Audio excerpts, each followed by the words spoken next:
जोहार दोस्तों, इस वीडियो के माध्यम से हम लोग जसिंता केरकेट्टा की सड़क पर किसान कविता में किसान संघर्ष इस विषय पर बातचीत करने वाले हैं। तो दोस्तों, वीडियो को शुरुआत करने से पहले आइए हम सब सड़क पर किसान कविता को सुनते हैं।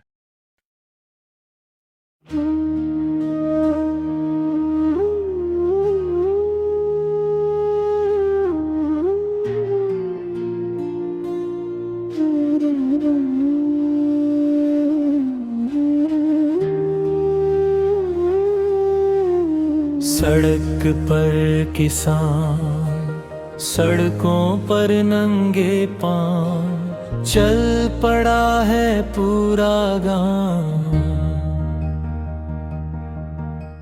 अंधेरे के खिलाफ खड़ा बिहान, पूछ रहा क्यों आत्महत्या करे किसान। कभी सोचा है तुमने कहाँ से ये अनाज आता है? क्या ये देश सिर्फ धूप खाता है? हर एक चीज का दाम वसूलने वालों, तुम्हारी भूख की कीमत कौन चुकाता है? क्यों खेत हल लेकर देश के चौराहे पर पड़ा रहेगा? क्यों उसका आंगन नई सड़क के नीचे गड़ा रहेगा? क्यों अन्नदाता सड़क पर दम तोड़ेंगे? गांव से निकल कर वे तुम्हारे शहर को घेरेंगे। तुम्हारे बदन पर लाखों का सूट, उनके लिए नहीं पानी की एक घूंट। जिनकी जेबें भरने के लिए किसानों का पेट तुम काट रहे।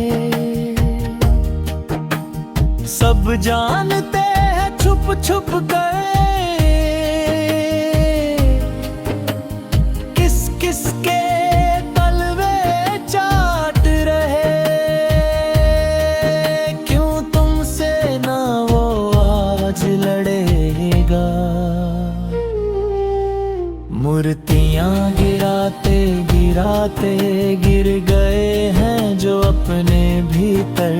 हुजूम किसानों का फिर से उन्हें सवालों के चौराहे पर खड़ा करेगा।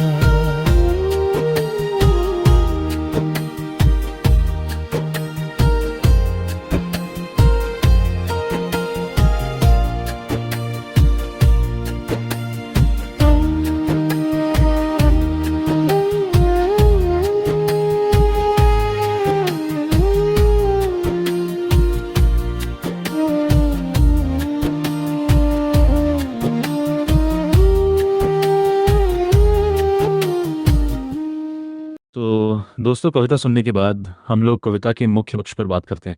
जसिंता केरकेट्टा की कविता सड़कों पर नंगे पांव भारतीय किसान के संघर्ष, पीड़ा और शोषण की सशक्त अभिव्यक्ति है। यह कविता केवल किसान आंदोलन का वर्णन नहीं करती, बल्कि उस सामाजिक और आर्थिक व्यवस्था पर प्रश्न उठाती है जिसमें अन्नदाता स्वयं भूख, कर्ज और अपमान का जीवन जीने को मजबूर है। कवयित्री ने किसानों की व्यथा को अत्यंत मार्मिक और आक्रोशपूर्ण स्वर में प्रस्तुत किया है। कविता में सड़क पर उतरता गांव केवल विरोध का प्रतीक नहीं, बल्कि उस चेतना का संकेत है जो अन्याय और असमानता के खिलाफ खड़ी हो रही है। किसान जो पूरे देश का पेट भरता है, वही आत्महत्या करने को विवश हो रहा है। आधुनिक विकास और शहरीकरण के नाम पर गांवों, खेतों और प्रकृति को नष्ट किया जा रहा है। ये कविता वर्तमान समय की वास्तविक समस्याओं को उजागर करते हुए पाठक को सोचने पर मजबूर करती है कि आखिर किसानों की मेहनत का सही मूल्य उन्हें क्यों नहीं मिलता। ये रचना किसान संघर्ष को सामाजिक न्याय और अस्तित्व की लड़ाई के रूप में प्रस्तुत करती है। कविता की शुरुआत सड़कों पर नंगे पांव चल पड़ा है पूरा गांव पंक्ति से होती है। ये दृश्य किसानों और ग्रामीण समाज के सामूहिक संघर्ष का प्रतीक है। नंगे पांव उनकी गरीबी, कठिन जीवन और असुरक्षा को दर्शाता है। गांव अब चुप नहीं है, बल्कि अपने अधिकारों और सम्मान के लिए सड़क पर उतर आया है। कवित्री किसान आत्महत्या जैसे गंभीर प्रश्न को उठाते हुए पूछती हैं, क्यों आत्महत्या करे किसान? ये प्रश्न केवल सरकार से नहीं, बल्कि पूरे समाज से है। किसान दिन रात मेहनत करके अनाज पैदा करता है, जिससे पूरा देश जीवित रहता है। फिर भी वही किसान आर्थिक संकट, कर्ज और उपेक्षा का शिकार बनता है। कविता में आधुनिक विकास की विडंबना को भी उजागर किया गया है। नई सड़कों और शहरी विस्तार के नाम पर किसानों के खेत, घर और गांव नष्ट किए जा रहे हैं। शहर की नींव में कोई गांव दबा रहेगा पंक्ति ये दर्शाती है कि शहरों की चमक दमक गांवों की कीमत पर खड़ी की जा रही है। पोकलेन मशीनों द्वारा पेड़ों की छांव काटना केवल प्रकृति का विनाश नहीं, बल्कि किसानों के जीवन और संस्कृति पर हमला है। कवित्री अमीर वर्ग और सत्ता पर तीखा व्यंग्य करती हैं। जिन लोगों के बदन पर लाखों के सूट हैं, वे किसानों की बुनियादी जरूरतों तक को नजरअंदाज करते हैं। किसान की मेहनत से दूसरों की जेबें भरती हैं, लेकिन किसान स्वयं भूखा रहता है। यह सामाजिक असमानता और शोषण का स्पष्ट चित्रण है। अंतिम भाग में कवियत्री चेतावनी देती है कि यदि किसानों की पीड़ा को अनदेखा किया गया, तो किसान संगठित होकर व्यवस्था से सवाल पूछेंगे। यह संघर्ष केवल आर्थिक अधिकारों के लिए नहीं, बल्कि आत्मसम्मान और अस्तित्व की रक्षा के लिए है।